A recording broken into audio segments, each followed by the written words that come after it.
ইলেকশনের কথা বলি, প্রবাবলি আমি চেষ্টা করবো সবার সাথে কথা বলে 3 তারিখে একটা বোর্ড মিটিং করে ইলেকশনের প্রসেস স্টার্ট করা হবে।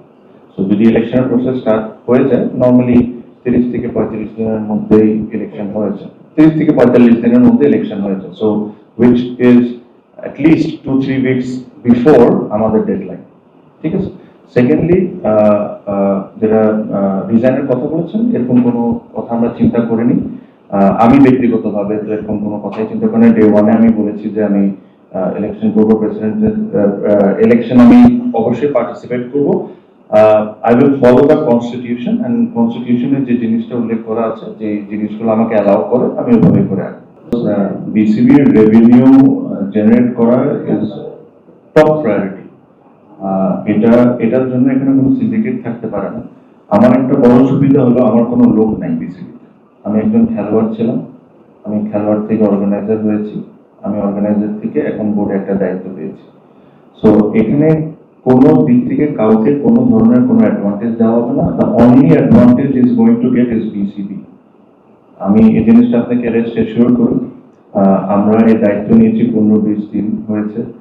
এই 15-20 দিনে যা যা করা সম্ভব পার্সোনালি বা অফিসিয়ালি আমরা সবার সাথে কথা বলে জিনিসটা করছি। আমার কাছে মনে হয় যে আমাদের রেভিনিউটা অনেক বেশি জেনারেট করতে হবে। একটা সময় আমাদের রেভিনিউটা বেশ ভালো ছিল, গত 1-1.5 বছরের রেভিনিউর অবস্থা খুবই খারাপ। So ICC funding is massive thing, যেটা আমাদেরকে হেল্প করছে সার্ভাইভ করতে।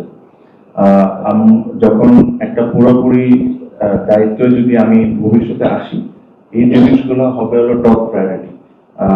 এটা দেশি, ফর এক্সাম্পল টিভি চ্যানেলসের যে কথা বলছেন, টিভি রাইটসের কথা, ইন্টারন্যাশনাল টিভি রাইটস যারা কিনেন ওনাদেরকে ইনভাইট করা, আমাদের দেশি যারা আছেন তাদেরকে ইনভাইট করা, ওই কালচারটা আবার ফিরে নিয়ে আসতে হবে। এটা হইতে পারে না যে একটা দুইটা। সো ওই জিনিসগুলোর জন্য আমাদের যেটা করার দরকার ওটা আমরা অবশ্যই করবো। সাথে এটাও বলবো, অন্য সাইডেরও ইন্টারেস্টেড থাকতে হবে এক টেবিলে বসার জন্য। তো ওটার জন্য আমাদের কাজই হলো এটা, যে তাদেরকে কনভিন্স করে নিয়ে এসে যদি 2 টাকা বেশি বিসিবি রেভিনিউ হয়, so that will be a top priority.